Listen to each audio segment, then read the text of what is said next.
बोलती पुस्तके. ज्यांना वाचनाचा नाद त्यांना बोलती पुस्तके घाली साद. आमचं चॅनल सबस्क्राईब करा आणि सबस्क्राईब करायला इतरांनाही सांगा. नमस्कार श्रोते मित्र हो, बोलती पुस्तके सादर करत आहे लेखक भारत सातपुते लिखित कादंबरी वजा आत्मचरित्र जागरण प्रकरण 11. आता भातखेड्याला मी प्रभारी मुख्याध्यापक होतो. 12,500 रुपये शाळा अनुदान आलं होतं. सर्व सहकाऱ्यांची बैठक घेतली. आलेला पैसा सांगितला. चर्चा करून शाळेसाठी काय काय करायचं हे सर्वांनी मिळून ठरवलं. लहान सहान खिडक्या दारं यांची दुरुस्ती केली. कार्यालयीन कामासाठी वर्षभरासाठी लागणारी स्टेशनरी घेतली. तारेचं शाळेभोवती एक कुंपण घेतलं. पिण्याच्या पाण्याचा हौद बांधला व नळ घेतला. शाळेतल्या 2 खोल्यावर पूर्वी स्लॅब टाकल्यामुळे तिथले पत्रे ग्रामपंचायतमध्ये पडून होते. हे सर्व पत्रे गोळा करून शालेय पोषण आहारासाठी पत्र्यांचा का होईना पण टाकाऊपासून बनवलेली ही एक पहिली टिकाऊ स्वयंपाक खोली केली. त्यामुळं एक वर्ग रिकामा होणार होता. व्हरांड्यात इतरत्र जो शालेय पोषण आहार बनवायचे ती घाण तो धूर यापासून विद्यार्थी दूर राहणार होते. हे सर्व केले तरीही 800 रुपये उरले. शिष्यवृत्ती परीक्षेत यशस्वी झालेल्या मुलांचा सत्कार करायचं ठरवलं. तेव्हा मुख्य कार्यकारी अधिकारी श्री कडू पाटील व शिक्षणाधिकारी श्री लगड हे होते. त्यांना भेटलो. शाळा अनुदानातून काय काय केलं ते सांगितलं. त्यांना ते आवडलं. सत्कार कार्यक्रमाला ते सर्वजण मान्यवर आले. त्यांना या शाळेतील उपक्रम आवडले. त्याचवेळी तालुका शिक्षक सोसायटीची निवडणूक सुरू झाली. काही मित्र म्हणाले, आपण पॅनल उभा करूया, पण मी निवडणूक लढवणार नाही. का? साहित्य लेखनाकडे दुर्लक्ष होईल, तेवढा वेळ देता येणार नाही. मग तुमच्या केंद्रातून एक चांगला उमेदवार द्या. महिला उमेदवार दिला तर बरे होईल. तुम्ही पॅनलचे प्रचार प्रमुख राहा. काही हरकत नाही म्हणालो. शाळेत हा विषय काढला. शाळेतून सर्वानुमते एका शिक्षिकेस उमेदवार म्हणून ठरवले. 15 वर्षांपासूनचे जुने संचालक मंडळ पराभूत झाले. मला या प्रचारात मोबाईलचे खूप बिल मात्र भरावे लागले. या निवडणुकीत विरोधी पॅनलमधील प्रमुखाचे त्याच्या शिक्षिका असलेल्या बायकोशी जमतच नव्हते. याचा मी गैरफायदा घेऊन तिला दूरवरून प्रचारासाठी निमंत्रित केल्याचा आमचा फायदाच झाला. पण हे माझे वागणे वात्रडच म्हणावे ना. नवीन संचालक मंडळाने शपथा सभा घेऊन कामाला सुरुवात केली. पण पुढे हळूहळू यांच्यात खुर्चीसाठी भांडणे लागली. सोसायटीची तेवढी प्रगती झाली नाही, पण माझी मात्र कळत नकळत त्या शिक्षिकेशी मैत्री जुळण्यात प्रगती झाली. नंतर मी अनेक शिक्षक सोसायटींचा कर्जासाठी सदस्य राहिलो. तसा राज्यभरही कार्यक्रमाच्या निमित्ताने फिरत होतोच. पण औसा येथील जिल्हा परिषद शिक्षक सोसायटी मला आजही आदर्शवत वाटते. कारण तिथे शैक्षणिक सामाजिक उपक्रम खूप चालतात व या सोसायटीच्या व्यवहारात पारदर्शकताही आहे. म्हणून तर शासनाचा सहकारनिष्ठ पुरस्कार लाभला. यासाठी शिल्पकार म्हणून चेअरमन श्री महादेव खिचडे यांचा उल्लेख करावा लागेल. एके दिवशी मोबाईलवर तालुक्याकडून अधिकाऱ्याचा फोन आला.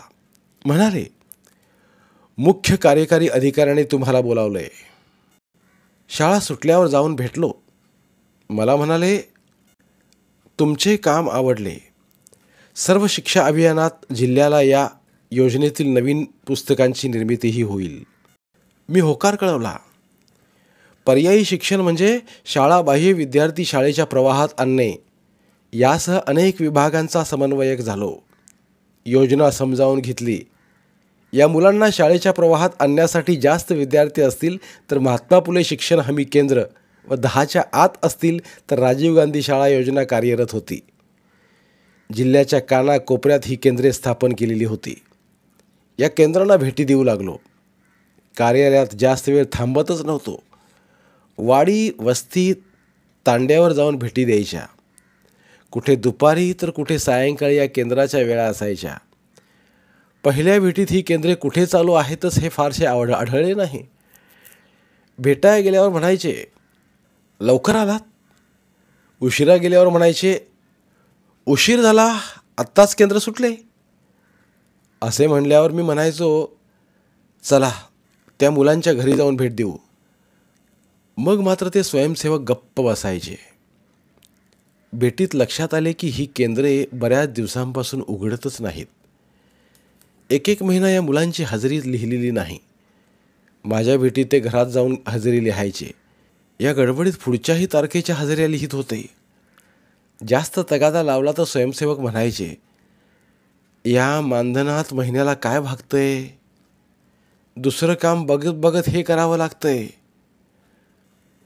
परवडत नाही तर हे तुम्ही स्वीकारलं कशाला.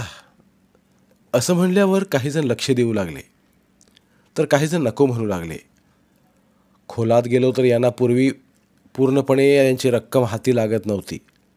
म्हणतात ना, रोजगार हमी काम कमी, अर्धे आम्ही आणि अर्धे तुम्ही, अशी या योजनांची अवस्था होती. ती वाईट अवस्था बंद केली. वरिष्ठांना वस्तुस्थिती सांगून चक्क धनादेशाद्वारे मानधन वाटप सुरू केलं. त्यामुळे हलगर्जीपणाला थोडा आळा बसला. या योजनेत जास्तीत जास्त गुंततच गेलो. खूप वेळ द्यावा लागायचा. एकदा आईची दाढ दुखू लागली म्हणून गावाकडून आई आली. डॉक्टरला दाखवलं, ती दाढच काढली, पण अधूनमधून दुसरी दाढही दुखायची. कधीमधी दवाखान्यात दाखवायचे, लगेच आई गावाकडे जायची. इथे जास्त राहतच नव्हती. आम्हीही सणावाराला गावाकडे जात असू. सहसा सण एकत्रितच केले जात. गावाकडे माझ्या लक्षात आले की आईला तंबाखूची सवय लागली. कोणीतरी सांगितलं म्हण की दाढत तंबाखू धरल्यानं वेदना कमी होतात, त्यामुळं आईला ही सवय लागली असावी. मी रागाने भांडायचो, कधी कधी अबोला धरायचो. तेव्हा आई म्हणायची, आत्ता सोडून दिली आहे, पण ती चुरून खाते हे लक्षात आलं. तेव्हा खूप वेळ निघून गेलेली होती. घशात खरखरतंय म्हणून डॉक्टरला दाखवलं, तेव्हा आईला कॅन्सर झाल्याचं निदर्शनास आलं. सारं घर चिंतेत सापडलं. मुंबईपर्यंत आईला घेऊन गेलो. खूप दवाखाने दाखवून झाले. जे कळेल, जे सांगतील ते विलाज केले. शेवटच्या टप्प्याला गेल्यावर कॅन्सरचे निदान झाले होते. आई वेदनाने खूप व्याकुळ व्हायची. तो तिला होणारा त्रास बघवत नव्हता. यावेळी मला भाऊचाही तसा मनात रागच यायचा. भाऊंनीच आईला तंबाखूपासून दूर ठेवायला पाहिजे होतं, पण भाऊंनाही अशातच तंबाखूचा नाद लागला होता. त्या शिक्षिकेचा सारखा फोन यायचा. भेटू बोलू म्हणायची. वेळ काढून भेटलोच तर कशावरून तरी भांडणं व्हायची. दोघांच्या वेळा जुळायच्या नाहीत. कधी मी, कधी ती हट्टाला पेटायची. हट्टातून एकदा ती म्हणाली, आता पोलीस स्टेशनला तक्रार देईन. मी म्हणालो, दे, तुला जसं वागायचं तसं वाग. आईचा आजार वाढत चालला. योग्य उपचार मिळत नव्हते. कार्यालयाचे कामकाजही करणं आवश्यक होतं. वार्षिक आराखडा बनवायचं दिवस होतं. यात वेळ नाही दिला तर पुन्हा वर्षभर माझा विभाग चालवणं अवघड होईल. या आराखड्याबाबत 4-5 दिवसांच्या छत्रपती संभाजीनगर येथील प्रशिक्षणाला जाणं भाग होतं. तिथं गेल्यावर 2-3 दिवसांनी पोलीस स्टेशनचा फोन आला. ते फौजदार म्हणाले, भारत सातपुते का? हो. वात्रटिका रोज लिहिता ते तुम्हीच ना? हो. अहो, तुमच्या विरुद्ध एका महिलेची तक्रार आली या. तुम्ही काल छेडले म्हणे, रस्त्यात अडवले म्हणे. नाही सर, मी तर 2 दिवसांपासून इकडे एका प्रशिक्षणासाठी आलो आहे. ते काहीही असो, इथे येऊन तुमचं म्हणणं सांगा. हो सर, 2 दिवसात येतोच. त्यांनी माझ्या वरिष्ठांनाही फोन केला. तेही माझ्यासोबत तिथेच होते. त्यांनीही तेच उत्तर दिले. त्यांना मनातले नेहमी बोलत होतो. संघटनेतील अप्पाराव नावाच्या एका मित्राला हा विषय सांगितला. त्यालाही आश्चर्य वाटू लागले. तो मित्र म्हणाला, मी त्यांची भेट घेऊन त्यांना समजावून सांगतो. माझे प्रशिक्षण संपले. रात्री उशिरा लातूरला आलो. मोकळी हवा म्हणून आई अशात बापूकडेच असायची. आई जास्तच अस्वस्थ होती. दुसऱ्या दिवशी एक बैठक होती. दिवसभर त्यात वेळ गेला. आता आईशी बोलावे म्हटले तर मध्येच पोलिसांचा फोन आला. आलोच म्हणालो. मी त्या मित्रांसह गेलो. ती शिक्षिकाही आली होती. गैरसमजातून तक्रार दिली असं तिनं लिहून दिलं. मलाही यापुढे तिला त्रास देणार नाही असं लिहून द्या म्हणाले. मीही लिहून देऊ लागलो. इतक्यात बापूचा फोन आला. तो रडतच म्हणाला, दादा, आई आत्ताच वारली. पुढे त्या कागदावर काय लिहिले कळाले नाही. थोडे अंतर ठेवून खाली सही केली आणि मोठ्याने रडत घराचा रस्ता धरला. माझ्या मोटरसायकलवर त्या मित्राने मला घरी आणून सोडल्याचं मला आठवतं. गावाकडे गातेगावला अंत्यविधी झाला. जेव्हा चांगले चुंगले खाऊ वाटायचे तेव्हा आईला गरिबीमुळे खायला भेटत नव्हते. आता खायचे चांगले दिवस आले तर आई गेली. भाऊ रडत एवढंच म्हणाले, संसाराचा कुळव मोडला. सांत्वनासाठी आलेल्या एका सोयऱ्याला भाऊ म्हणाले, तिचं नशीबच तेवढं लिहिलेलं असेल. मग मात्र मी चिडलो. सोयरे गेल्यावर भाऊला हळू आवाजात म्हणालो, नशीब वगैरे खरं नसतं. तंबाखूनं आईचा घात केला. यावर भाऊ गप्प बसले. तरीही मी त्यांना म्हणालो, यातून तुम्ही तरी आता बोध घ्या. आजचे आणि उद्याचं जगणं आपल्याच हातात असतं. आईच्या अंत्यविधीला 2-4 दिवस झाले असतील. अधूनमधून हितचिंतकांचे सोयऱ्यांचे फोन यायचे. तिथे मोबाईलला फार रेंज नव्हती. कधीतरी मोबाईलवर फोन यायचे. बाकी लँडलाईनवरही फोन चालूच होते. एके दिवशी तिचे मोबाईलवर फोन यायला चालू झाले.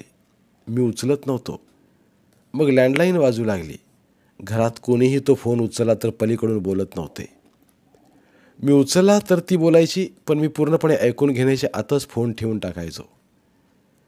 घरात कोणी फोन उचलताना पलीकडून कोण बोलले तर तेवढ्या फोनवर मी बोलायचो.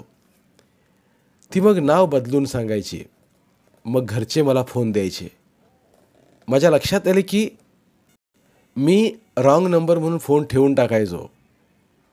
अशा घटनेत असा खेळ मला आवडेना. माझा तो मित्र आप्पाराव पुन्हा 4-5 दिवसांनी गावाकडे आला. कमी जास्त तो विचारपूस करायचा. काय सामान येता येता आणू का म्हणून विचारायचा. त्यापेक्षा तो आला म्हणजे मला खूप बरं वाटायचं. त्या दिवशीही तो आला तसा त्याच्यापुढेही तिचा तो फोन येणं नेहमीप्रमाणे सुरूच होतं. मोबाईलवर बेल वाजायची, पण व्यवस्थित रेंज नसल्याने घराच्या अलीकडे पाण्याच्या टाकीवर यावं लागायचं. त्याला तिचे फोन दाखवले. काय बेशरम आहे, एवढे घडून ही फोन कशाला करत असेल. तुम्ही एवढे वाईट आहात तर मग तक्रार देऊन पुन्हा तुम्हाला बोलायचं. बरे, आता फोन आलास तर माझ्यासमोर उचला तो म्हणाला. थोड्या वेळाने तिचा पुन्हा फोन आला. आम्ही दोघेही घराच्या जवळ पाण्याची टाकी आहे तिथे आलो. तिचा फोन उचलला. माईक ओपन केलं. मी हॅलो एवढंच म्हणालो. आता कधी येणार आहेस, आल्यावर फोन कर. अजून ती बरंच बोलणार होती, पण नवीन कोणाची तरी गाडी घराकडे चाललेली दिसली म्हणून आम्ही घरी गेलो. आपल्याला कोणीतरी भेटा येणार आणि आपण असे बाहेर फिरणार हे बरं दिसणारं नव्हतं. दिसाचे गोड जीवन उरकले. सगळे सोयरे सारे त्यांच्या गावी गेले. निसर्ग हे संसाराचं चक्र कोणासाठी थांबत नाही. कार्यालयात रजेवर रुजू झालो. त्या शिक्षिकेचे फोन सतत यायचे, पण ब्लॅकलिस्टमध्ये नंबर टाकून दिला होता. हंगामी वसतिगृहाचा विभागही माझ्याकडेच. दरवर्षी ऊस तोडणीसाठी कामगार दसरा दिवाळीच्या आसपास स्थलांतर करायचे. त्यांच्यासोबत त्यांची मुलेही जाणार. कारखान्याचा पट्टा पडल्यास म्हणजे परीक्षा झाल्यावर हे पालक गावात येणार. या मुलांची परीक्षा बुडणार. पुन्हा दुसऱ्या वर्षी अशीच अवस्था असणार. या मुलांचं वय वाढणार व मग ही मुलं हळूहळू शाळा बाह्य होणार. या कामासाठी बहुसंख्येनं लमान जमात जात असते. या मुलांचं हे स्थलांतर थांबावं, शाळाबाह्य विद्यार्थी शाळेच्या प्रवाहात यावेत म्हणून शासनाने ऊस तोडणी कामगारांच्या मुलांसाठी हंगामी वसतिगृह काढले. यात मुलांना 2 वेळा जेवण मिळायचे. दुपारी तर शाळेत शालेय पोषण आहार होता. मुलांची झोपण्याची देखील या वसतिगृहात व्यवस्था असायची. ज्या मुलांचे आईवडील स्थलांतर झालेले असायचे ती मुले या योजनेसाठी पात्र होती. सर्वत्र ही योजना लागू होती. हे झंझट कोण करत बसा म्हणून काही काही शाळा आमच्याकडे मुले पात्र नाहीत म्हणून लिहून द्यायच्या. तिथे जाऊन खात्री करायची. काही काही ठिकाणी पालक असताना मुले पात्र म्हणायचे ते वसतिगृह रद्द करायचे. पालकांनी पाठवलेले अहवाल हे पडताळणी करून पाहायचे. नवीन या योजनेची शालेय समितीवर जबाबदारी होती. पुन्हा पुन्हा सेवाभावी संस्थांकडे हे वसतिगृह दिली. तशी जरा उशिरानंच ही योजना चालू झाली होती. शहराला लागून असाच एका वसतिगृहाचा प्रस्ताव आला होता. साधारण 40 मुले पात्र दाखवली होती. तालुक्याच्या यंत्रणेवर विश्वास ठेवून 6 महिन्यांचे अनुदान तालुक्याला वितरित झालेले होते. अनुदान वेळेवर जाईल याची दक्षता घेतली तर वेळेवर वसतिगृह सुरू होणार, नाहीतर पदरमोड करून कोणी चालवणार नाही. सुरू केले असे दाखवणार पण प्रत्यक्षात निधी नसल्याने अवघड होते. म्हणून या वसतिगृहालाही वेळेवर अनुदान दिलेले होते. तेजस्विनी या सेवाभावी संस्थेकडे हे वसतिगृह होते. एके दिवशी खात्री तर करावी म्हणून कार्यालयातील विषय तज्ज्ञ श्री सतीश भापकर या उत्साही मित्राला सोबत घेऊन गेलो. 3 शाळेतली मुलं या वसतिगृहात दाखवली. सकाळी सकाळी हे वसतिगृह पाहिलं तेव्हा एकही विद्यार्थी त्या दाखवलेल्या जागी नव्हता. दयानंद नावाचे महाशय हे वसतिगृह चालक होते. तेही भेटले नाहीत. त्या भागात एक ओळखीचे गृहस्थ भेटले. म्हणाले, सर कसं काय इकडे आलात? इथे वसतिगृह दिलं होतं. कोणाकडे? त्यांचं नाव मी सांगितलं तेव्हा कपाळावर हात मारत म्हणाले, कोणाला माझं नाव सांगू नका. अहो हा वाह्यात माणूस आहे. तुम्हाला माहीत नाही का? नाही. हा बरेच महिने अटक असावा. आता बाहेर दिसायला आहे. खंडणी मागताना याला पोलीस उपाधीक्षाने पकडलं होतं म्हणे. नशीब फुटले तुमचे. कसले वसतिगृह डोंबल्याचे चालवणार हा? मग तर मी दिवसभर पाठपुरावा चालू केला. प्रस्तावानुसार मुले तपासायचीच ठरवलं. सर्वच मुलं खोटी निघाली. प्रस्तावानुसार दाखवलेली मुले आमच्या शाळेतच नाहीत असे त्या मुख्याध्यापकांनी लेखी दिलं. लाल बहादूर शाळेत 16 विद्यार्थी दाखवले होते. या नावांपैकी एकही विद्यार्थी या शाळेत नव्हता. नगर परिषद शाळा क्रमांक 7 मध्ये 5 विद्यार्थी दाखवले होते. त्यातले 3 विद्यार्थी एका वर्षापासून शाळेतच नव्हते, तर 2 विद्यार्थ्यांची नावेच अस्तित्वात नव्हती.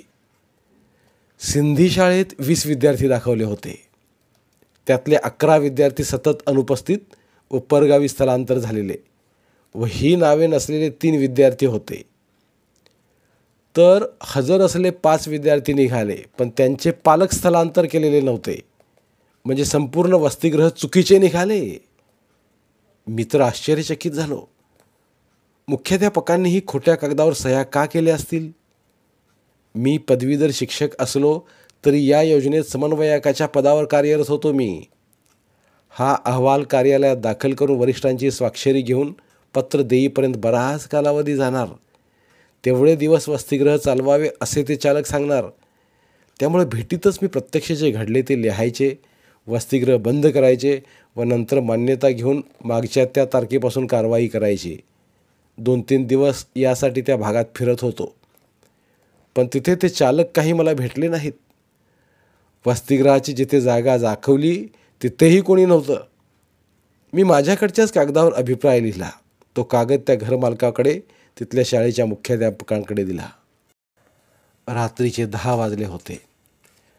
प्रजासत्ताक दिनाच्या निमित्ताने जिल्हाधिकारी कार्यालयाजवळ चित्ररथाचे काम चालू होते. मी व कार्यालयातले काही मित्र चित्ररथाची सजावट करीत होतो. हा चित्ररथ म्हणजे सर्व शिक्षा अभियानातील सर्व शैक्षणिक योजनांची जाहिरात होती. संपूर्ण जिल्हाभर मोठमोठ्या शहरात, गावात, आठवडी बाजारात ही चित्ररथाची गाडी फिरवायची कल्पना होती. माझ्या विभागातर्फे ही कल्पकता राबवत होतो. हे काम चालू होते इतक्यात मोटरसायकलवर 2 आले. त्यांनी माझं नाव विचारलं. आम्हाला त्यांची ओळख सांगितली व म्हणाले, तुम्ही आमचे वसतिगृह तपासलात? हो. खोटं निघालं. अहो, खरे कुठे चालतंय? ते मला माहीत नाही. तुमचे तपासले ते खोटे होतं. अगोदर तसे ते मला गोडीत बोलत होते, परंतु मी त्यांचं मानत नाही हे लक्षात आल्यावर त्यांनी दाब टाकायला चालू केला. मी म्हणालो, जास्त आगाऊ बोलू नका. आमच्या साहेबाला उद्या ऑफिसात बोला. इथे गुंडगिरीची भाषा वापरलात तर या जवळच्याच पोलीस स्टेशनमध्ये तक्रार करेन मी. असले लई बघतलेत. तुमचा साहेब काय खातंय काय आम्हाला?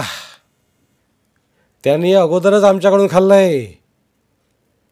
नंतर माहिती काढली, कार्यालयातला अभियंता या चालकाचा सोयरा होता. त्याच्या मध्यस्थीनं हा व्यवहार झाला असावा. तसे आमचे शिक्षणाधिकारीही स्वभावाने मोकळे असल्याने मला दुसऱ्या दिवशी म्हणाले, हे बघ, या वसतिगृहवाल्याला लई तंग करू नकोस. या शब्दावरून मी ओळखले. माझ्यासोबत कार्यालयातले जे मित्र आले होते त्यांना ते अधिकारी म्हणाले, तुम्ही तुमचं काम बघा. उगी तोंड वर करून दुसऱ्याबरोबर फिरायचं नाही. तसे हे शिक्षणाधिकारी वयस्कर असल्याने मला अरे तुरेच बोलायचे. त्यांच्या आदेशानेच इथं मी आलो होतो. नवीन नवीन एके दिवशी मला म्हणालेही होते ते, मला तंबाखूची सवय आहे का तुझ्याकडे? मी नाही म्हणताच माहिती काढून त्यांनी कार्यालयातलाच एक व्यसनी सहाय्यक कार्यक्रम अधिकारी गाठला. त्याचे कामच रोज साहेब येण्याच्या आतच त्यांच्या टेबलाच्या वरच्या कप्प्यात तोटा आणि चुना ठेवायचा. हे साहेब फायली चाळत चाळत रोपांच्या कुंडीत व खिडकीतून तंबाखूची पिचकारी मारत असत. त्यामुळे कुंडी व खिडकी कधी तंबाखूने रंगून जायची हे त्यांच्या लक्षातही येत नव्हतं. तसा तोटा पुरवणारा हा बिरकी होता. रोज रात्री पाट्यांसाठी गिऱ्हाईक गाठायचा. कोणाचे कुठले बिल कसे काढायचे यात हा तरबेज. रात्री खूप उशिरा डुलतच घरी जायचा. याच्या या बेशुद्ध वागण्याला बिचारी बायको त्यावेळी वैतागलेली होती. तसा हा कार्यालयात जास्त वेळ कामही करत असे. खुर्चीला टक्केवारी ठरवून अशक्य फायलीला मंजुरी आणून शक्य करायचा. अधिकारी कोणत्याही फायलीवर सही करताना काय मिळतंय का याचा विचार करायचे.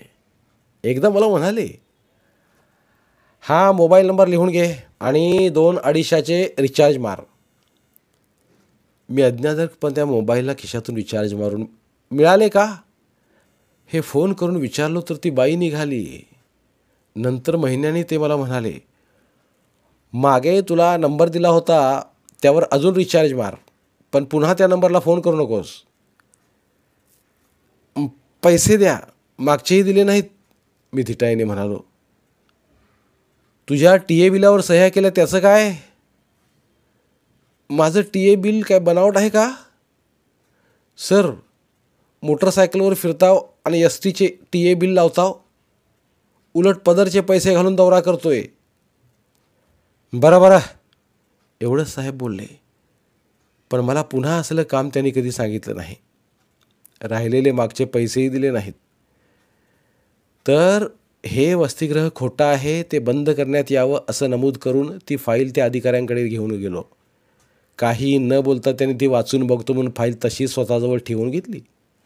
8-10 दिवस उलटून गेले तरी ती फाईल मला देत नव्हते ते. मी 1-2दा विषय काढला तरीही ऐकून न ऐकल्यासारखे करत माझ्या बोलण्याकडे दुर्लक्ष करू लागले. तरीही मी म्हणालोच, सर तेवढी फाईल द्या, खोटे वसतिगृह बंद करूया. बरं मला कळतंय, एवढेच ते म्हणायचे. मग मात्र मी मुख्य कार्यकारी अधिकारी श्री कडू पाटील यांना सारं काही सांगून टाकलं. त्यांनी या शिक्षणाधिकाऱ्यांना बोलावून झापलंच. तरीही फाईल काय मला देत नव्हते. पुन्हा त्यांच्याकडे गेलो. त्यांनी PA मार्फत फोन करून ती फाईल घेऊन येण्यास सांगितलं. आणि मग कुठे ते वसतिगृह कागदावर बंद केलं. तसे तर मी अगोदरच तिथे अभिप्राय लिहून ते बंद केलं होतं. असे केले नसते तर कार्यालयीन आदेश जाईपर्यंत 10-15 दिवसांचे पैसे द्यावे लागले असते. काही महिन्यांनी या वसतिगृहाचे समायोजनासाठी बिल दाखल झाले. ते माझ्या निदर्शनास आले वसतिगृह बंद करून ही बिल दाखल झाले होते. ते रद्द करून परत तालुक्याला पाठवले व नोटीसही दिली. या बिलासोबत हजेरी व अभिप्राय पुस्तिका खोटीच दाखल केली होती. माझ्यासमोर तरी हे बिल मिळू दिले नाही, पण या प्रकाराने माझ्यावर हे शिक्षणाधिकारी महोदय नाराज झाले. मला व्यवस्थित सन्मानाने बोलत नव्हते. या घटनेला 3-4 महिने उलटून गेले. डॉक्टर प्रवीण गेडाम हे नवीन मुख्य कार्यकारी अधिकारी आले होते. स्वभावाने तसे कडकच. धन्यवाद. उर्वरित कादंबरी पुढील भागात.